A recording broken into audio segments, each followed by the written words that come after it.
La lecture de presse du jour sur Alliance 92. 4 juillet, jeudi, notre lecture de presse. Madagascar Matin pour commencer, et bien entendu par rapport à ce qui s'est déroulé tout dernièrement, ces dernières 24 heures, ici à Madagascar Matin, de nous titrer la rencontre selon FFKM en attente d'un miracle. C'est le titre ici donné. Premier coup de théâtre d'Andrazuel. Malgré les rumeurs informées arrivent pour participer. Par contre, pas de ravalement. Le contraire eût été un début de miracle. Par coïncidence, les forces armées organisent à l'aéroport des exercices de manœuvre pour intercepter des ennemis lors de leur débarquement. La résistance des forces de l'ordre à un retour de Marc Ravalman s'oppose à l'insistance de FFKM à imposer la présence de cet homme et à la tenue de la rencontre dans le pays. Sans lui pourtant, la rencontre ne saurait avoir la même portée. Voilà ici la légende apportée à ce grand titre. Mais ici, comme nous le dit l'éditorialiste Madagascar Matin, dépassement du point de non-retour, ni point de non-retour, ni fuite en avant. Voilà la situation. Revenue au point de départ, la crise se résumant en un antagonisme entre deux personnes. Preuve en est qu'en 4 ans ou plus, le pays a fait du surplace. Le reste n'a été qu'impacité ou grand génie à monter, spectacle après spectacle, pour donner l'impression que les choses bougeaient alors qu'en réalité on piétinait à pivoter sur soi-même, au mieux autour de deux égos surdimensionnés, nous introduit déjà ici l'éditorialiste Madagascar Matin. Les acteurs locaux, autant que la communauté internationale, ne sauraient trouver une solution à la crise tant qu'ils ne parviennent pas à régler le contentieux entre messieurs Ravalman et Razuel ou à se dépêtrer de ce problème en réglant d'autorité le sort de l'un et de l'autre. Au point où l'on est, l'imagination se débride à considérer les schémas les plus fous et ne s'interdit pas la pire des hypothèses.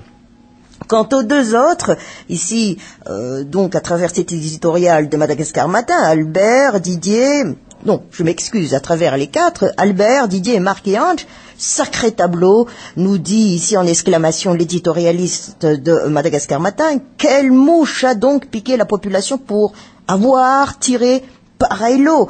Pourtant, à y bien réfléchir, et peut-être en prêtant aux initiateurs une présomption concernant un peu de doigté pour traire et beaucoup d'autorité pour que chacun tienne ses engagements, il n'est pas interdit de penser que d'eux peut apparaître une illumination pour éclairer cette voie de sortie alors que l'on se trouve en plein noir dans un tunnel. Et toujours à l'éditorialiste enchaîné, le ridicule de la situation n'enlève en rien à une sorte de désespérance qui oblige à s'accrocher à un fil si ténu soit-il, pour peu qu'il présente une lueur de chance de mener vers une issue que l'on devine bien qu'elle ne puisse être qu'une de secours. Après tant d'expériences de désillusion en déconvenue, on aurait tort de faire davantage montre de candeur que de s'acharner d'une dose de méfiance. Toutefois, il ne s'agit pas non plus de perdre ne serait-ce qu'une seule occasion de chance. Et dans sa conclusion à l'éditorialiste de nous dire que, en pareille circonstance, plus personne ne peut espérer une solution où il serait l'unique gagnant, difficile aussi de trouver une issue qui fait de tous ces gagnants. Nécessairement, quelques-uns y laisseront des plumes par rapport à leurs prétentions, et ça pourrait même être injuste si l'on retient en considération les investissements des uns et des autres. Et ça ne sera pas une consolation de savoir que les préjudices individuels ont profité à une cause commune. Le journal Les Nouvelles, toujours par rapport à ce sommet, donc si on parle de sommet, réconciliation de FFKM, le titre ici donné, le sommet à 4 s'est tenu à 3. Voilà. Et à ce sujet, justement, on nous dit que un communiqué à défaut donc d'une déclaration officielle, c'est l'aboutissement de la rencontre au sommet qui était tant attendue. Malgré les efforts du FFKM dans l'organisation de ce sommet,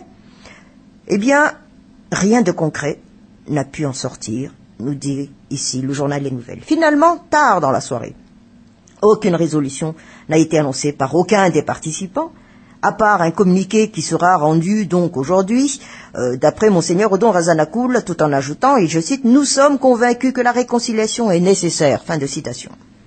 Un chef de file, nous rapporte ici le journal Les Nouvelles, a manqué à l'appel, à savoir l'ancien chef de l'État, Marc Ravalman. Par contre, les 3 autres étaient tous présents.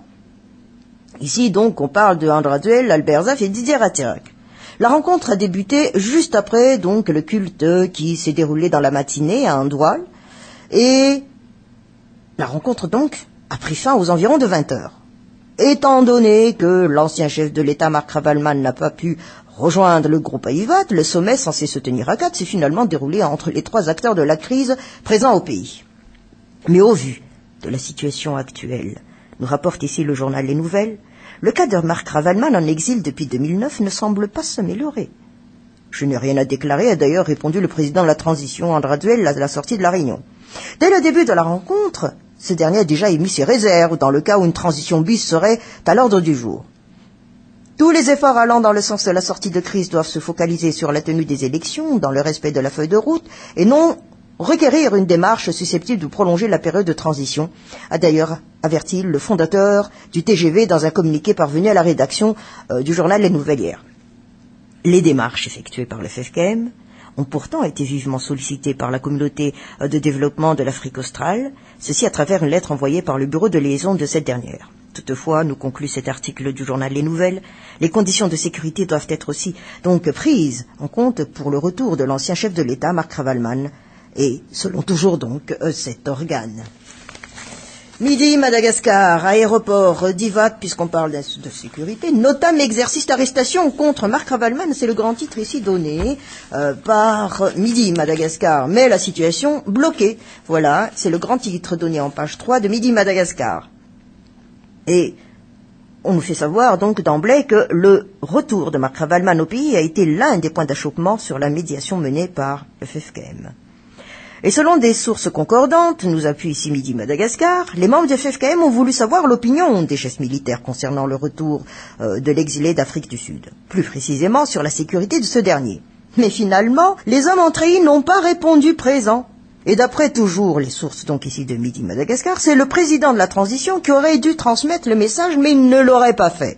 Le conditionnel est de rigueur, appuie ici Midi Madagascar. Toujours à propos de la médiation menée par les chefs d'église, une rencontre pourrait avoir lieu donc ce jour entre ces derniers et les responsables militaires, probablement dans le but de régler le cas de Marc Ravalman.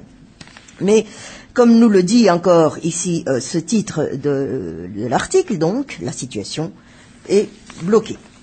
Le journal La Vérité, concernant les élections, les États-Unis se démarquent du JIC-M. Rencontre au CCIVAT, médiation suspendue. Voilà les 2 grands titres donnés. André Duel à l'invitation du FFKM, oui, si c'est pour la réconciliation ou les élections.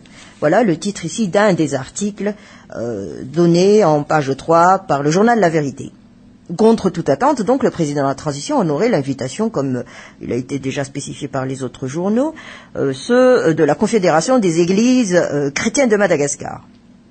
Je suis là pour voir, mais déjà je dis que si c'est pour mettre en place une nouvelle transition, ce n'est pas ce que veut le peuple. Voilà ce qu'a affirmé ici, dès son arrivée sur les lieux, André Raduel. D'ailleurs, mais mis à part tout cela, d'ailleurs, nous dit ici le journal La Vérité, le chef de la mouvance Ravalman l'a dit aussi en marge du culte des 4 chefs d'église qui ont officié donc à Andoual en préalable à la conférence programmée. Le président de la transition, d'après les explications données par son entourage, ne pouvant pas se rendre à ce culte, Mamra Koutover l'a qualifié, et je cite entre guillemets, d'irrespectueux envers ses autorités morales. Et d'après les explications d'André Duel, qui s'est entretenu donc brièvement avec la presse avant d'entrer dans la salle de conférence, il était là, suivant l'invitation du FFKM. Il affirmait que rien n'était encore décidé, notamment l'ordre du jour, sur quoi devrait être axée la concertation. Aussi, il a réitéré que si c'est une concertation pour la mise en place d'une nouvelle transition, ce n'est plus ce que veut le peuple. Par contre, il ne dit pas non à un processus pour la réconciliation, ou à une concertation pour la tenue des élections. En effet, le peuple n'aspire plus qu'à une tenue des élections actuellement, aussi les efforts devraient être concentrés dans cette voie. À remarquer, nous dit ici le journal La Vérité, que le dernier conclave, initié par le FFKM tenu dans le CCI au mois de mai, dérivait sur la mise en place d'une nouvelle transition.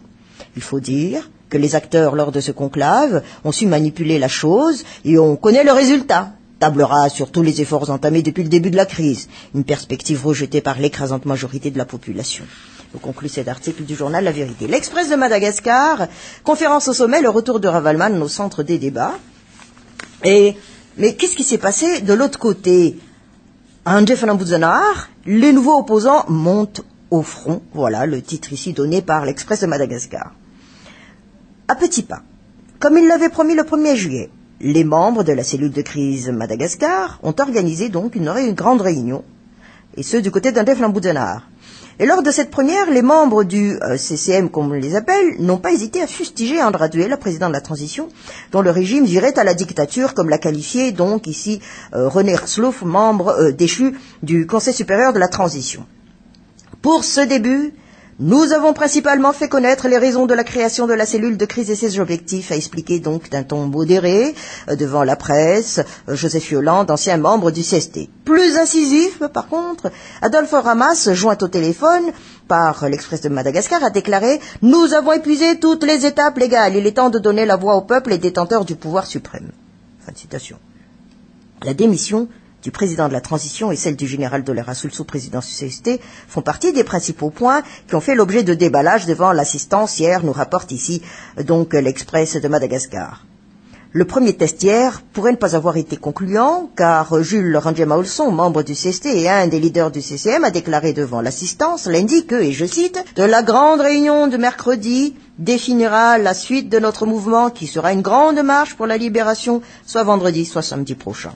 Voilà donc ce qui s'était passé du côté d'Andef Lambouzanar. Et on achève notre lecture de presse avec Courrier de Madagascar, CCIVAT Nandis Fanatena Nandratuelantash, rencontre au sommet des erreurs dans la démarche du FFKM. Voilà les deux grands titres, puisqu'on parle des parlementaires. Projet de loi sur la vacance de la présidence adopté par le CST.